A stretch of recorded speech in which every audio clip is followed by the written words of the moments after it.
Okay. Good afternoon, everyone. We're going to start our presentation here on the Canada Lecture, the demographic profile of First Nations in Canada. I'd just like to welcome everyone who's here with us today. I'll just let these folks come in and sit down.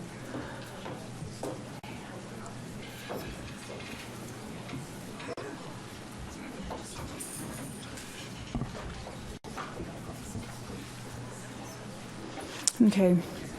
Welcome, everyone. I'd like to thank everyone who's here today on the Canada Lecture, the demographic profile of First Nations in Canada with keynote speaker, Mr. Keith Conn, Chief Operating Officer of the First Nations Statistical Institute. I would like to start by acknowledging that we are in Treaty 1 territory and on the homeland territory of the Anishinaabe peoples and the homeland of the Métis Nations. The university, and indeed the forks of the city, sits on the crossroads of the Anishinaabe, Métis, Cree, Dakota, Ojibwe, Cree nations. We repeat these phrases now at every major event at the University of Manitoba. We do this to remember who we were, who we are, and what we aspire to be. Events like today's lecture are about changing the University of Manitoba through learning, a step on the journey towards reconciliation. For those of you who don't know who I am, my name is Deborah Young, and I'm the Executive Lead for the Indigenous Achievement at the University of Manitoba. I'm a Cree woman from a Pasquat Cree Nation. However, I was born and raised here in Winnipeg. I've been in this position since July of 2011. As my role is new to the university, I have been given this tremendous opportunity to develop a university-wide framework to help build a stronger Indigenous presence and visibility at the University of Manitoba and the broader Aboriginal and non-Aboriginal communities that will result in improved access, recruitment, retention, and completion for our First Nation, Métis, and Inuit learners. It is a huge mandate, but one that is very important to our people. I believe that the value of education is key to the economic and social well-being for our communities, whether you live in an urban, rural, or First Nation setting. Both education and learning are important. The framework that I developed, entitled Pathways to Indigenous Achievement, focuses on 4 directions. The first is supporting students. The second is building partnerships and supporting communities. The third is sharing Indigenous knowledge and research. And finally, the fourth, celebrating First Nation, Métis, and Inuit successes. I am optimistic that this framework will help guide our university forward as we explore new ways to approach Indigenous achievement with and for all of our learners of all ages. Building partnerships is a key aspect of this pathway, and I'm very happy that today's event is taking place with joint participation of the Canadian Race Relations Foundation, the First Nations Statistical Institute, and the University of Manitoba. The Canada Lecture is an initiative from the Canadian Race Relations Foundation, which is Canada's leading agency dedicated to the elimination of racism in our country. We are very fortunate to have us here today, Art Mickey, the Manitoba representative for the Canada Race Relations Foundation. Art has a distinguished career as an educator and community activist. He has worked to improve race relations and to increase awareness of human rights issues in Canada. Born in Vancouver, Art was 5 years old when his parents and grandparents were forcibly removed to Manitoba in 1942 to work on a sugar beet farm. He later became a teacher and was a principal in several Winnipeg schools for 18 years. He has been active with many cultural organizations, especially in the Japanese Canadian community. As the president of the National Association of Japanese Canadians, Art led the negotiations to achieve a just redress settlement for the Japanese Canadians interned during the Second World War. Art is also an author, a former citizen judge for Manitoba and Saskatchewan, and in 1991 he received this country's highest recognition, the Order of Canada. Art is a U of M alumnus and certainly a trailblazer. Please join me in welcoming Art, who brings greetings on behalf of the CCRF.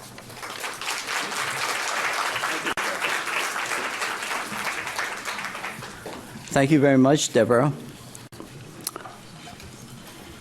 first of all, I'd like to thank the University of Manitoba for co-hosting this particular event. I think it's a very timely one, especially with the issues that revolve around the First Nations community. The Canadian Race Relations Foundation was created as part of the Japanese-Canadian Redress Agreement in 1988, signed between the Government of Canada and the National Association of Japanese Canadians. At that time, the government acknowledged that the injustices suffered by my community during and after the Second World War was unjust. The foundation was proclaimed in 1990, but however, did not open its doors until 1996. And the mandate, according to the Canadian Race Relations Act, is to facilitate throughout Canada the development, sharing, application of knowledge and expertise in order to contribute to the elimination of racism and all forms of racial discrimination in Canadian society. The first chair of the Canadian Race Relations Foundation was the Honourable Lincoln Alexander, the former Lieutenant Governor of Ontario, a cabinet minister, and a member of Parliament. And I was honoured to be the vice chair for the inaugural board. At present, Mr. Albert Lowe from Vancouver is the chair. And briefly, I'd like to just share a few of the things that the Canadian Race Relations Foundation has undertaken. First of all, they had conducted a national media campaign called Unite Against Racism, and also a video competition for young people called Racism Stop It. It also established a national clearinghouse for information and research that deals with racism and racial discrimination and is readily accessible by organizations and individuals. And the website is crrr.ca. The CRRF participates in conferences, symposium, roundtables, both nationally and internationally, and has intervened in cases involving racism. Presently, we also conduct training programs for educators and government officials, and recently we signed a contract with one of the largest school boards in Ontario to provide training. It also hosts the Award of Excellence program, which recognizes the efforts of organizations and individuals who are in the forefront of combating racism in Canada. And this award is given every 2 years. Our current major project is called Interface and Belonging, a civic education and engaging initiative. It's done with the cooperation of the Multiculturalism Department of the Citizenship and Immigration Canada. And the purpose of this program is to create dialogue and civic engagement amongst and between interfaith and ethnocultural communities. And again, one of the things that we sponsor annually is a Canadian or Canada lecture series, which we have today. We are aware through the media the inequities that Aboriginal peoples face, such as in health care, housing, clean water, the impacts of the residential school experiences, and a host of other issues that have been unresolved. And yet we know very little of the demographic profiles of this country.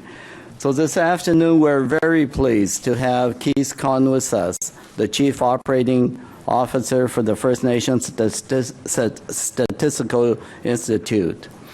This is an autonomous Crown corporation, the first in Canada, to be led and managed by the First Nations and located in the Nipissing First Nations Territory in Central Ontario. Mr. Conn's primary role was to establish operations for this organization, consistent with its mandate to address data quality and accessibility with the First Nations across Canada.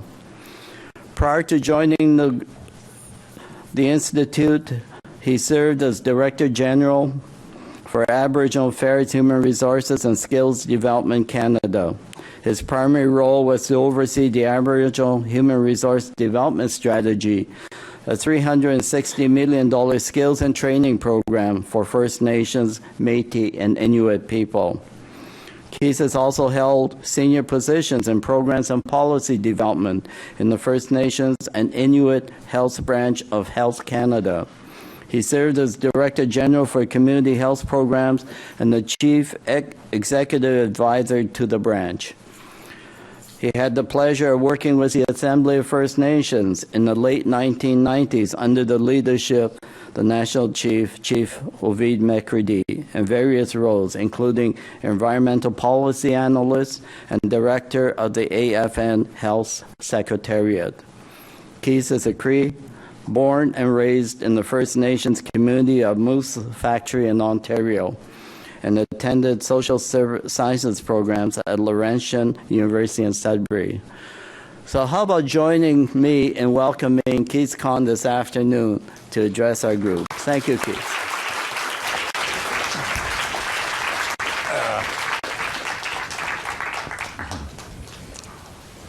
I don't know if this is still on mute or not, but thank you, Art, for that. I never really had such a long career here, but I had a short bio, and it says, Art, can you expand on it a bit? I said, okay, let's tell the story. Thank you, Art, for the introduction. And Deborah, thank you again, to you and your staff in the University of Manitoba. And I'd like to acknowledge the Anishinaabe Nation and Métis Nation, which we reside. So I get the pleasure of, so this started with a coffee chat with Art's CEO, Ayman Yassini, who's the CEO based out of Ottawa, at a learning event in Ottawa. So, they started talking about FNSI. So, well, how about coming to an event? Sure, absolutely. Happy to do that. So we do this on occasion, attend events, conferences, to articulate issues around data, statistics, specific to First Nations. I'll get into some of the background. Basically, the organization I represent, as Art said, was an autonomous institution created through legislation a number of years ago, specifically to look at data quality, accessibility around First Nations services and products. But more importantly, in one aspect, was to work with sister organizations to eventually, believe it or not, issue a First Nations bond debentures to have First Nations access long-term debt financing to support public infrastructure in First Nation communities. Schools, roads, water systems. Municipalities have had it for years. Cities have had it for years. So that's one interesting, unique aspect of our mandate. But we're broader than that. We are a national statistical agency. We have virtually the same mandate as Stats Canada, but First Nation specific. We don't have the same person power or budget. We're just, lean and mean. And so this is an interesting aspect I just want to relate to you. So I often kind of quip about, we are, I like to call ourselves the Switzerland of First Nations data. This neutral, credible body to help communities navigate data issues, data deficits, data needs, from community planning to governance to management, program policy design, and planning for the future, more importantly, for the children, the elders, the people in the community. So that's part of our very broad mandate, which I'm proud to be a part of. I joined the organization in October 27th, I marked that date, 2009, to take on the role of establishing the organization, head office, and satellite office. So I'll just move into the slide process, and where would that be now? That mouse disappeared. Oh, here it is, sorry. Deborah, she's got my mouse. So, whoops. So basically, setting the context, through the presentation this afternoon, I'll try to quickly get through it. There's a lot of data, a lot of information. I'll try to make it as pleasant as possible in terms of the data and data deficits, and try and tell a story in terms of demographic profile of First Nations. There's going to be a mix of issues around Aboriginal data as well, but I'll try to distinguish those issues.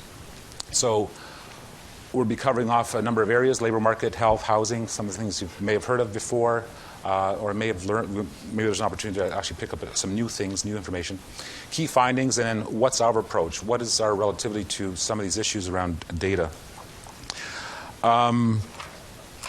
It's important in terms of what I'm about to present is understood in the context. the data that we're providing is from various sources. There's census data, administrative data, or survey data from various sources. So we've been able to cobble up this information in terms of the presentation, which will be live on our website tomorrow morning in translated format, as well as Deborah's offered to host it on Indigenous Connect website as well as soon as we can. So it'll be available online freely. You can download, save a tree or two. Download, but not print. Save a tree or two. So what my point is here in terms of the context is that going through the presentation, while we can say there's been some progress over the years, education, completion rates, there are certainly barriers, there are disparities, as most of you would know in the audience. And so this is partly where we want to go in terms of looking at addressing some of the data issues to address some of those disparities as well. And of course, not surprising, there are inequalities in this country. They're alive and present, and so we'll try to explain that in a data or statistical context. Finally, at the end, we'll talk about racial discrimination. My goodness, it's 2012, but it's alive and present again. So we will show in one way the issue around racial discrimination with respect to justice statistics, and we'll close off with some of the findings and the approach that we're taking as an organization. So just a little bit of context for, hopefully this is not new, or maybe new for some of you. The First Nations population is diverse. Surprise, surprise. So this presentation will focus, though, on First Nations peoples, the largest group within the Aboriginal population. So you have the First Nations, Métis, Inuit, and other. So we have approximately about 60% of the total Aboriginal population identifying itself, and now it's important, identifying itself as First Nations. Whether they're just First Nations or their status or non-status, they're just First Nations. So that's an identity question that's conducted through surveys and census processes. Nothing to do with registered or non-registered, just to qualify that point. Slide. So in terms of the distinction you often hear through your work or life is the people who also discuss First Nations as status Indians, or the registered Indian population, which is managed by Aboriginal Affairs Canada. And those are people entitled to be part of the registry system as per the Indian Act, which defines who an Indian is. And so that's an important distinction. Some people identify as First Nation, but they're not entitled to be registered, so they're not on the registry. They're just proud to be First Nations. And about 81% of those who identify as First Nation people also have registered Indian status. There was approximately 2006 census, about 623 status Indians in Canada, and it went up to about 700. But there are 755 individuals who are registered in the Indian Registry at Aboriginal Affairs. We keep wanting to call it INAC, but it's Aboriginal Affairs Northern Development Canada, ANSI. It's called ANSI. That's their nickname. They're an ANSI bunch. That's what they're always ANSI anyway. Diverse population. I said, like, the breadth of the country is obviously populated. You can see by the map. Yeah. So we got about 600 communities plus across the country. So you can see the diversity, how it's spread out with First Nations, Métis populations, Inuit populations. Just want to point out a few things here. About 48% reside in the reserved communities of the First Nations population. We have a high population here in Winnipeg of First Nations populations within the major city centers in Vancouver and Edmonton, just to give you some examples.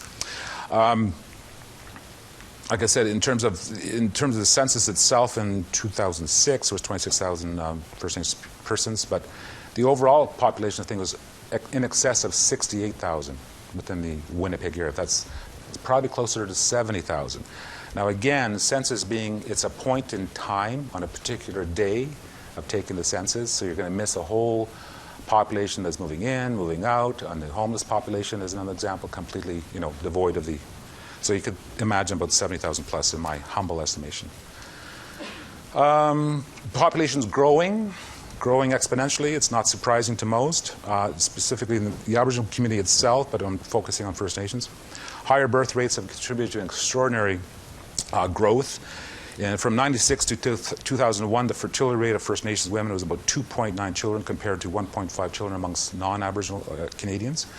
So the source was the source of this particular information was First Nations, Métis, and Inuit Women in Canada, Stats Canada. So I'm just quoting that source. And of course, the life expectancy is increasing, so that's obviously contributing to the growing population as well. I'll just skip that. Next slide.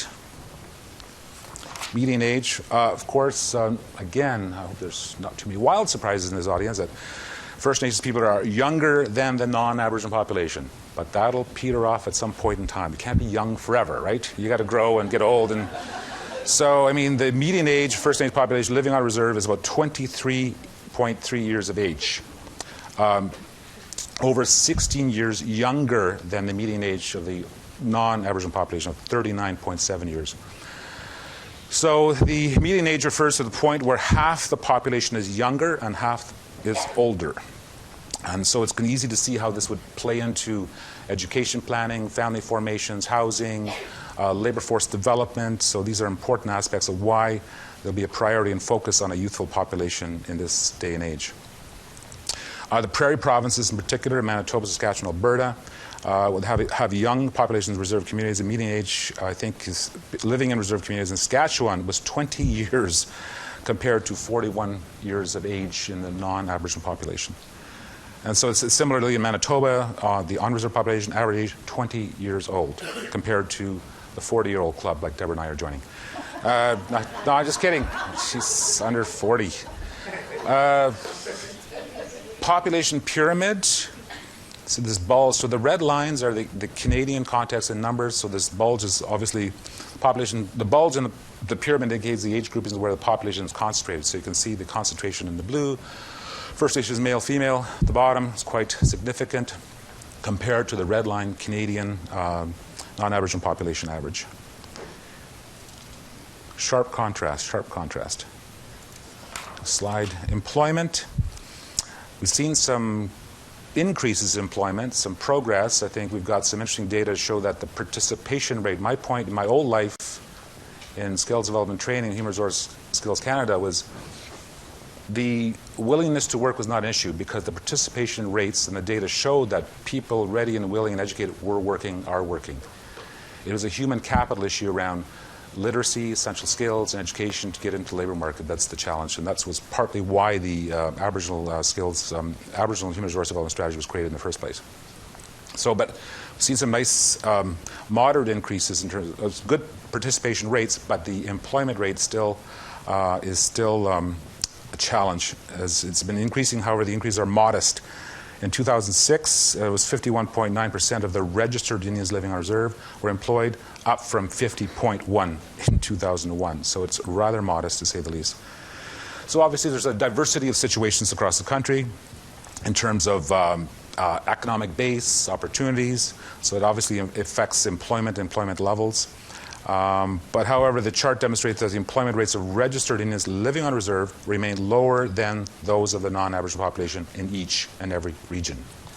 You'll have some disparities here and there, but income disparities.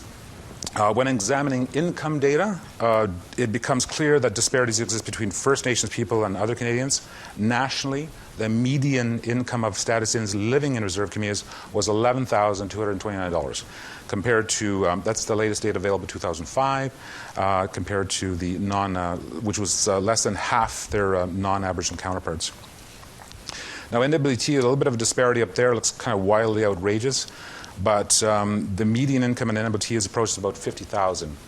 Now, you can just think about all the resource extraction companies, mining, gold development, diamonds in the north. So you've got quite a change in the economy, change in the employment levels, and obviously attracting well-qualified and skilled individuals. So obviously the salary levels will be up there in the sky, and obviously to offset some of the cost of living issues in the north.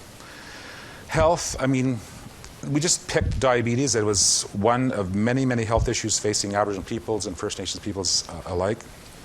But certainly, the prevalence is certainly higher in terms of chronic health conditions compared to other Canadians. For example, 1 in 5 adult respondents to the First Nations Regional Health Survey reported being diagnosed with diabetes. So it's quite high, it's significant. This is compared to 3.2% of the Canadian population. So diabetes is only one example. We haven't even touched on substance use or mental health, access to primary health care, public health care. So this is a significant issue. But life expectancies have been increasing slowly over time, but remain lower for the First Nations population than other Canadians. On the environmental side, and one aspect in terms of health, we had the conditions generally are in stark contrast to the Canadian population, broadly speaking, I can say. Many do lack fundamentals around waste management, waste disposal, garbage collection, sewage service, sewage treatment. More than 1 in 5 reported no access to garbage collection, and 1 in 10 reported lack of septic or sewage services. So obviously water quality, you've seen in the press, in the media, water quality is an issue for many First Nations across country. Drinking water advisories are regular occurrences and are common in many First Nations communities. For example, there were 112 First Nations under drinking water advisories as of February of this year. So that's probably an underreporting, but it just gives you a stark contrast in terms of some of the conditions just on water, access to safe drinking water, and sewage treatment. Inadequate housing, again, this is a huge issue for many Canadians, but also in this case, we're trying to highlight some of the disparities. We got a lot of housing attention out of Wapiskat, mostly red, but it's, my personal opinion, of course, and my hypothesis is that Wapiskat is one of many communities that have housing challenges and shortages, overcrowding, etc. But the data is there in some sense to show that at least one way to measure housing inadequacy is to ask residents if their dwelling requires major repairs. For example, the repair of defective plumbing, electrical wiring, structural repairs to the walls, floors, and ceilings. So those are issues that are considered to be major repairs in terms of definition. 44% of First Nations people living in reserve communities versus 77% for the non-Aboriginal population in Canada in terms of inadequate housing conditions. So that's quite a disparity, if you will. 1 in 4 residents of First Nations communities were living in crowded conditions in 2006. This compared to 2.9% for the non-Aboriginal population. In Manitoba itself, just to Manitobaize it in terms of context, in 2006, 53% of First Nations people living on reserve Manitoba were living in homes in need of major repairs compared to 8.2% of their non-Aboriginal Manitobans. In 2006, 37.3% of First Nations living on reserve Manitoba were living in crowded conditions compared to 2.3% of their neighbors, non-Aboriginal Manitoban neighbors. Education, again, this is an area of interest to myself and many people in the room, I'm sure. In this chart, we see that 4% of registered Indian population living in reserve 20 years and over have a university degree. That's low, but it's a story to be told there. If you look at the characteristics of this group, they are doing very well in terms of income and employment. So, yes, key, education, degree, college, trades, but a degree, it's doing very well compared to those that do not hold that certificate or degree. Consider that in the non-Aboriginal population, 20% of the population has university degrees. So we have some ways to go in terms of comparability. There is definitely a need for post-secondary qualifications in reserve communities to meet the needs of communities in terms of governance, education, municipal services, administration, entrepreneurship, what have you. So that is really a huge area of need that needs to be explored in more detail. Post-secondary qualifications, we do see increases in the proportion with post-secondary qualification over time, but these, I think the figures differ a bit from the previous slide for 2 reasons. There's a difference in the age difference, 20 years and older, in the previous slide. And also when you make the comparisons over time, you have to adjust for incompletely enumerated reserves. So there are reserves that don't participate completely in the census process. They're completely devoid of the process for their own reasons. and only reserves that were counted in both census periods 2001, 2006 were included in these particular calculations. But it shows you the diversity in terms of less than high school, post-secondary, trade certificates, college, university. So this is an important area that people monitor, people examine, and obviously it's an issue on a national scale for Aboriginal peoples generally, I'd say, and also it's a big a priority area for the organizations such as the Assembly First Nations in terms of advancing the issues and gaps in terms of education. More on post-secondary qualifications. Let's see, education decrease. Yes, I'm sorry. So this particular slide, there are clear benefits to higher education in terms of income. Surprise, surprise. We see this chart, in this chart, that incomes are higher among those with higher levels of education. We also see that the gaps between the incomes of First Nations people and non-Aboriginal people begin to decrease among those with higher levels of education. So an important note there. Now over to justice. We're getting there. We're almost getting to the end here. Justice statistics. This quote from the foundation itself. Although racism impacts upon people's lives in a variety of ways and through many different institutions and structures in society, racism in the justice system continues to be one of the most readily apparent examples of institutional racism. And that's a quote from the Canadian Race Relations Foundation. So that's just setting the context when we go into the next slide in terms of incarceration. Looking at this chart, it becomes apparent that First Nations peoples in Canada are the most overrepresented group in the criminal justice system. In Canada, particularly women. This is apparent across Canada, albeit more pronounced in the western provinces. You've got the higher population, of course, and in the territories, which is mostly dominated by the Aboriginal populations, as you would know, Nunavut and NWT territories. For example, in 2008-9, Aboriginal women comprised of more than 85% of admissions of women to adult provincial sentenced custody in Saskatchewan, Manitoba, and just over half in Alberta. Yet in 2006, Aboriginal adults represented only 11%, 12%, and 5% of the provincial populations. So a little overrepresentation there, to say the least. Although Aboriginal people make up the larger proportion of the population in the territories, they remain overrepresented still in the territorial correctional facilities. Hate crimes. This is a difficult slide to go through, but we're examining the Aboriginal people as victims of crime. This is one of the few sources that we have in terms of quantitative data that directly addresses racial discrimination of the First Nations people in Canada. There is what is called a police-reported data system about hate crimes. Hate crimes are defined as criminal offenses motivated by hate towards an identifiable group: race, color, national, ethnic origin, religion, sexual orientation, etc. So race and ethnicity is the most commonly reported motivation. From 2008 to 2009, the number of hate crimes against Aboriginal people increased from 20 to 26. This was a 30% increase. In Canada, data on hate crimes are collected by Statistics Canada from police services. It's also important to note that these data may underestimate the true extent of hate crimes in Canada, as not all incidents are reported to the police, obviously. Data from another survey shows that about 1/3, 34%, of incidents perceived by respondents to have been motivated by hate were subsequently reported to police.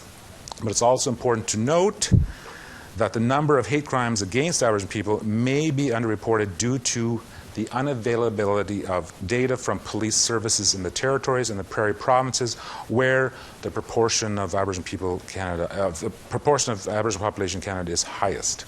So you got systems, but not all police jurisdictions are implementing the systems and reporting systems, so that data is not being fed up into the abyss. Violent victimization. Again, Aboriginal women were almost 3 times more likely than the non-Aboriginal women to report being a victim of violent crime.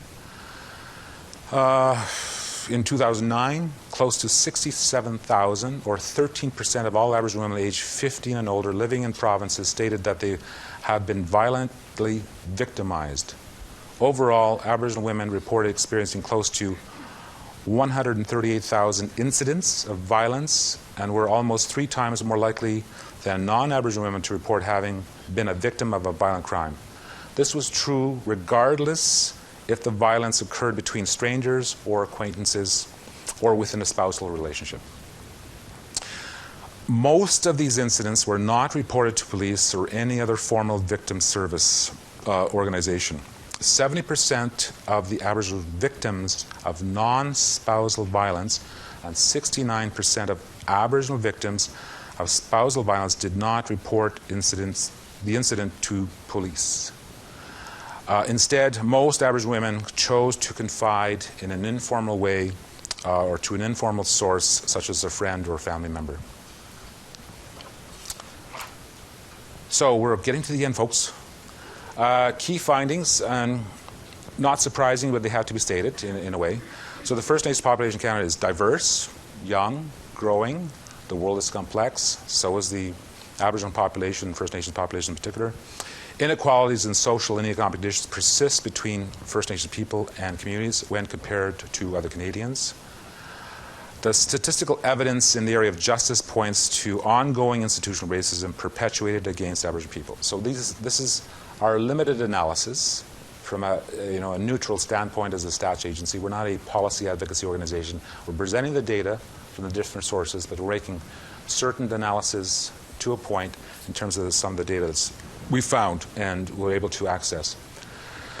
To summarize some of the key findings from this presentation, as I said, it's diverse, 600 plus communities. Some are close to urban areas, some are quite remote and isolated. There's still close to about 60 Aboriginal languages still being spoken in this country, surprisingly. Of course, obviously the population is young, with the median age being quite low, 16 years younger than their non-Aboriginal counterpart, growing at a significant rate compared to the Canadian population. The inequalities in social economic conditions persist.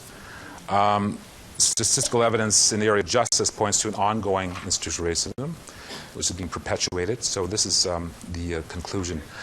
Now, in terms of what we are doing as an institute organization, it's really about the information we presented. Again, to point out that this was compiled from a number of different sources, including census, surveys, and administrative data. So we were able to provide it, as we felt, a most comprehensive as possible demographic profile of First Nations in the country.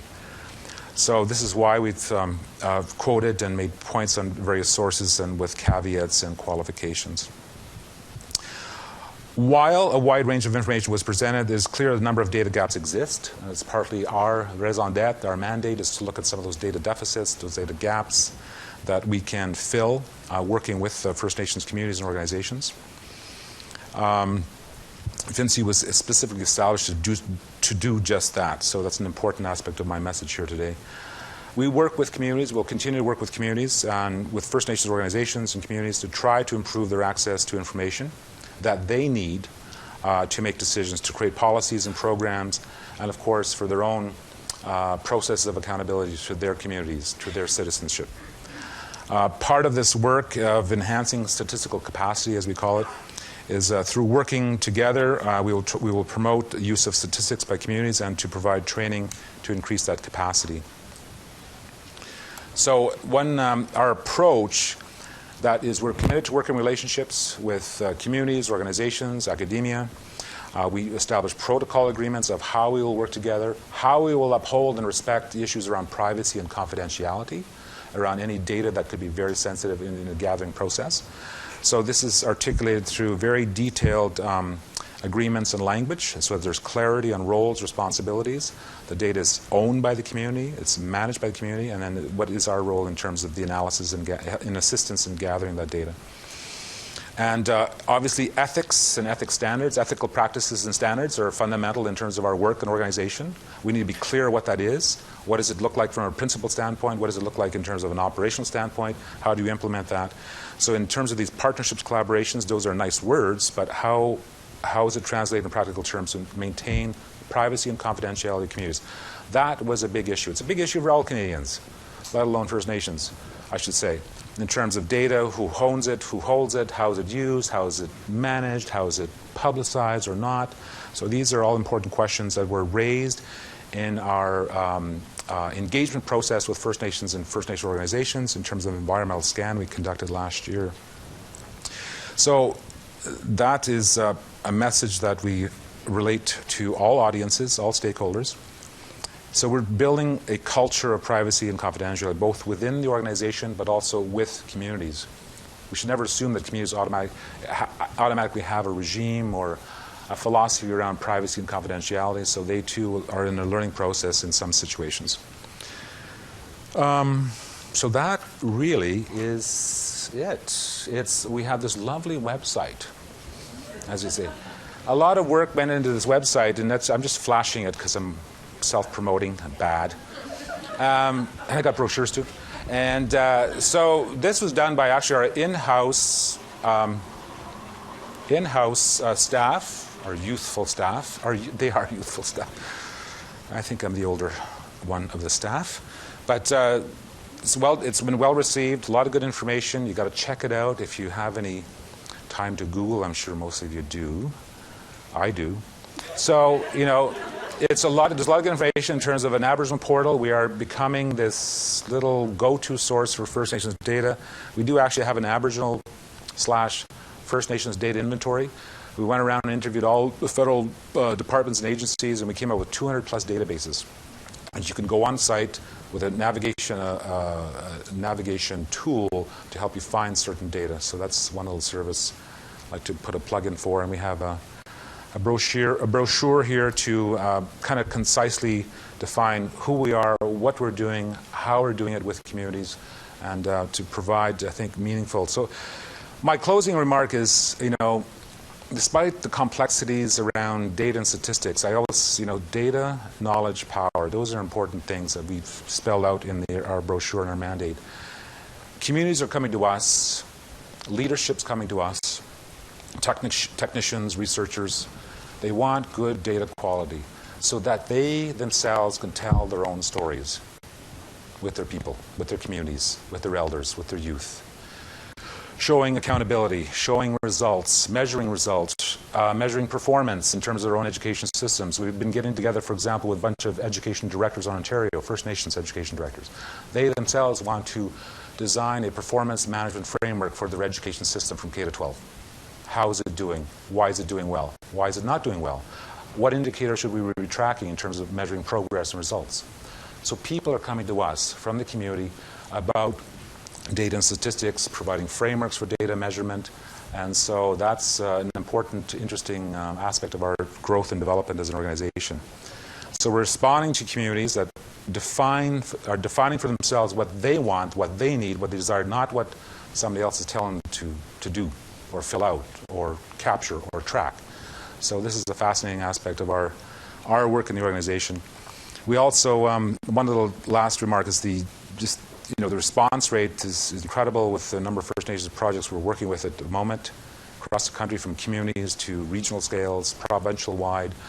We're working with small communities that want to do a basic survey. And so we have methodologists on staff to actually help them design surveys. So that's rather cool, actually, in terms of that's being helpful to other communities. So I'll leave it at that, and thank you very much for the time, and I hope I got through and kept you guys awake, and, thank you. Yeah. And now we're open for questions. Yeah, we're open for questions. So we've got some time. We've got 10 minutes for Q's and A's. Observations, Q's and A's. Please use the mics because we're also recording this and we're also webcasting it. So I'm also available for the rest of the day if you want to have a bilateral discussion or a tea. No. Yes, please. Go have tea with Keith. He's nice. Okay. On occasion. On occasion. Hi, Keith. My name's Mar Sanderson, Dakota. I'm Cree Soto from around these parts, and I'm the head of the section of First Nations, Métis, and Inuit Health. And I'm going to start with a comment. I feel physically ill right now. And I'm actually having a relived experience from medical school where I sat around the same place in this lecture theater about 13, 14 years ago and felt the same way when stuff around Aboriginal health was presented. The difference is back then, I felt more internalized racism and some personal shame around being identified with that group. And now my feeling of physical illness is around being part of a society that really continues to accept this. Like I saw our median income on reserve is $8,000 in Manitoba. Like I feel physically ill and emotional about that. And I remember what it's like for our students. Because I remember what it was like to be a student and to think when you talk about violent victimization, that's my cousin. And the people with inadequate homes, those are people whose homes I see when I go up and do visits to community. Their aunts or uncles. They're all human, and we accept that as a society. And I just wanted to comment on that. I think you're doing really good work with that. The other thing, when I was looking forward to this week, and in 2 days we're going to have a global health lecture by Stephen Lewis and speaking about race relations and this level of injustice, is I think the audience will be very different, and I think that will reflect race relations at this university and how global health is positioned really societally wide, and just to remember that our race relations in the city, in the university, are a reflection of race relations in the university. The audience will be different, the dialogue will be different. There is no way that you can argue that $8,000 in Manitoba in an isolated community is not absolute poverty, but somehow it's our fault. Okay, it's our fault that we're still there. Whereas when you talk about absolute poverty in India or Africa or other global contexts that are going to be addressed in this global health lecture, that's not even part of the dialogue. It's just, it's accepted that that's a structural, historic reason that's ongoing. And I'm not really sure why we still consider that, it's still considered our fault, the state of our communities here. So I'll be at that lecture on Thursday as well, and I'm very interested to see that dialogue, but I just thought that really highlighted for me the different state of race relations, at least in Manitoba, when it comes to dominant society, to First Nations, Métis, and Inuit people compared to global populations.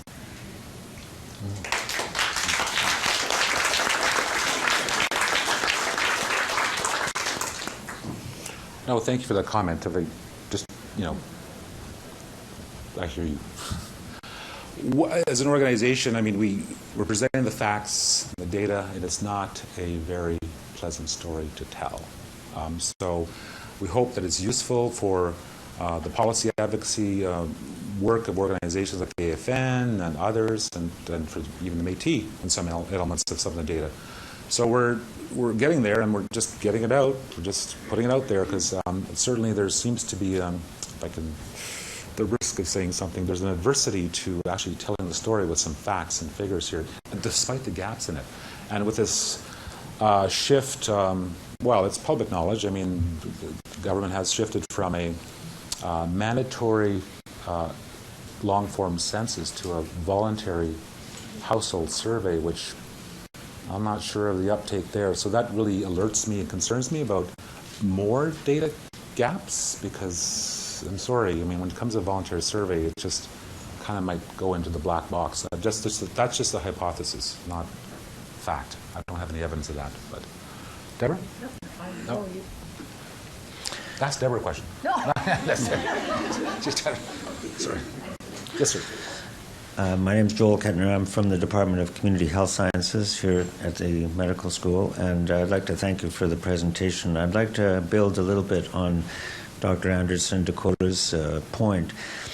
It seems to me that one of the challenges we have now, and this is not just with disparities data between Aboriginal and non-Aboriginals, but also poor and rich, urban, rural, women, men, immigrants, refugees and people of other generations, is that we seem to stop too short, it seems to me, in our surveys and in our analysis at just showing the disparities and the differentials.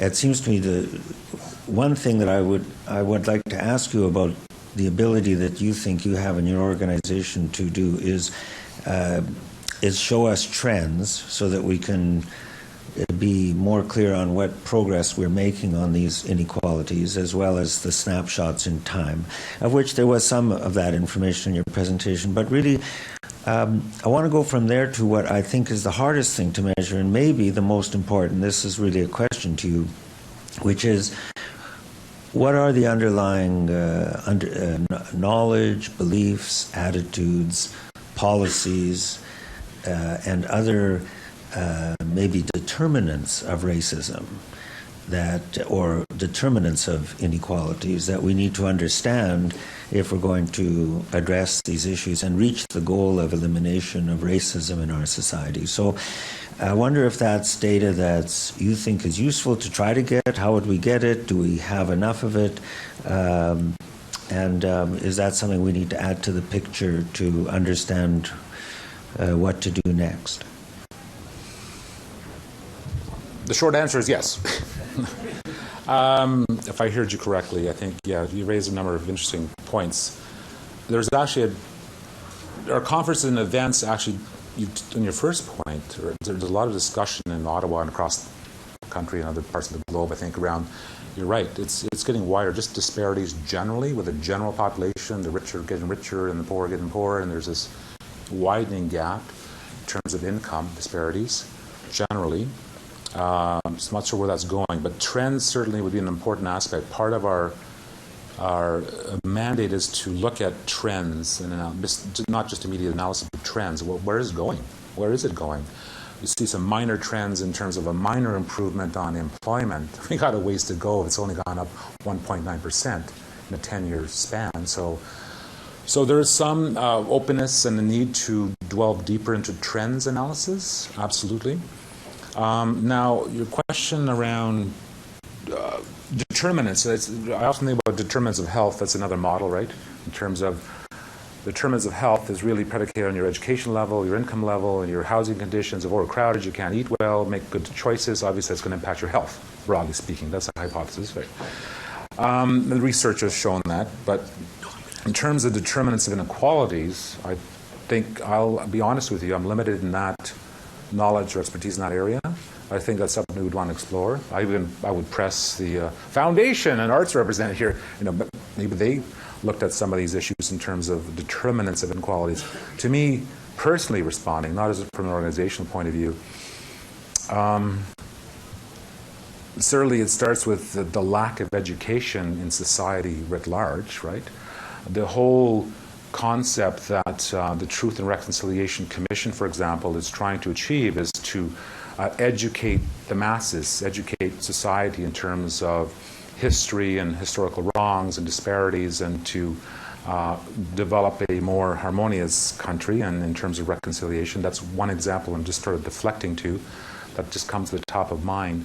So that to me is a massive undertaking in terms of education and understanding, which is obviously missing in a big way.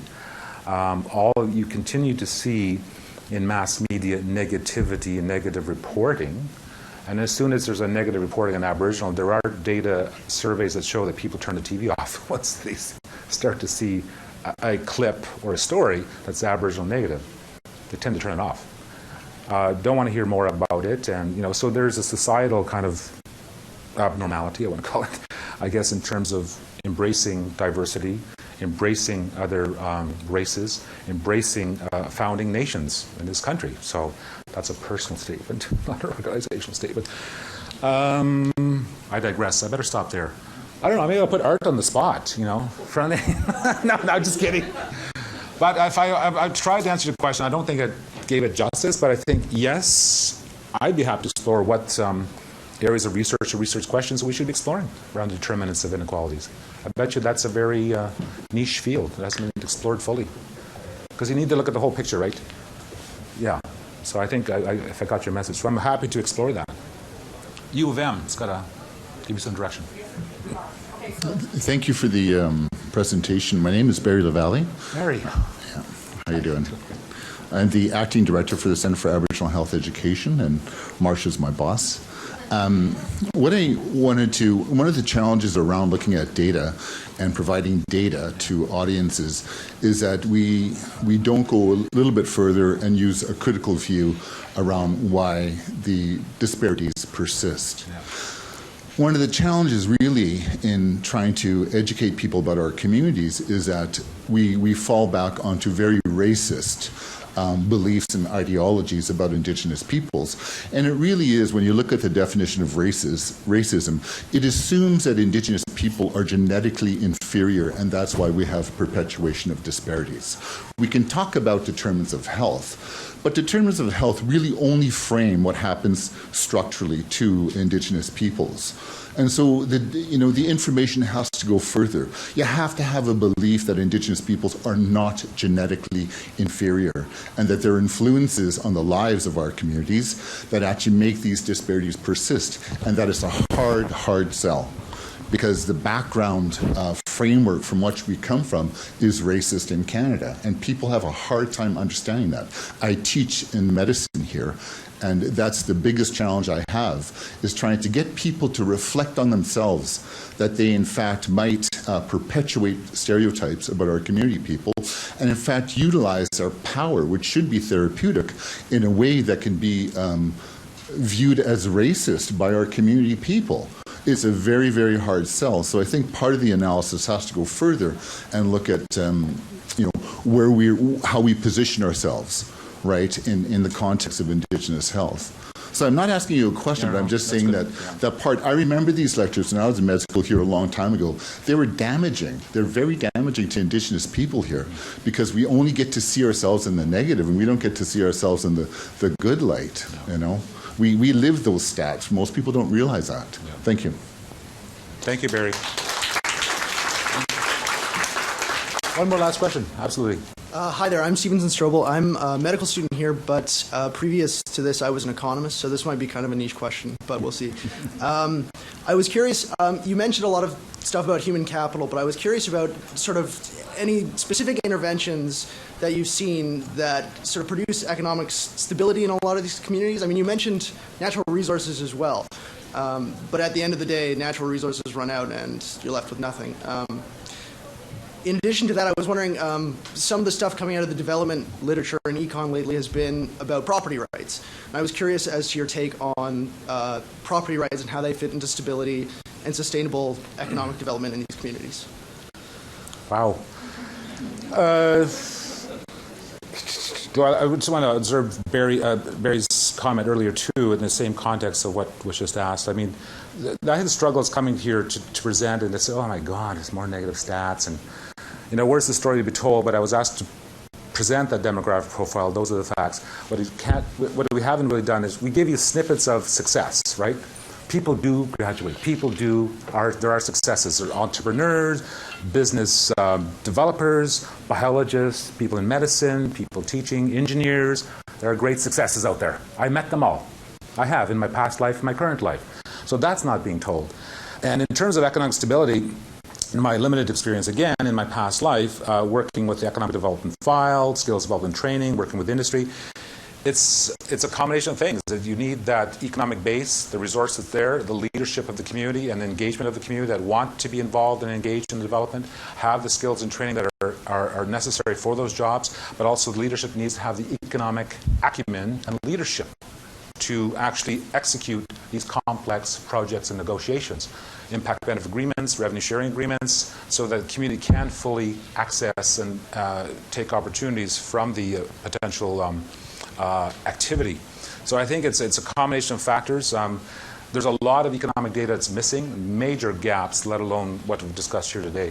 So that's an area of interest for ourselves. We've been approached by First Nations leadership, and we have an economic interest and agenda trying to get us to look at some of the data gaps around that area. So we hope to report out some more positive things the next round, perhaps. Thank you. Yeah, Deborah. Great. Yep. So that wraps up our... Thank you.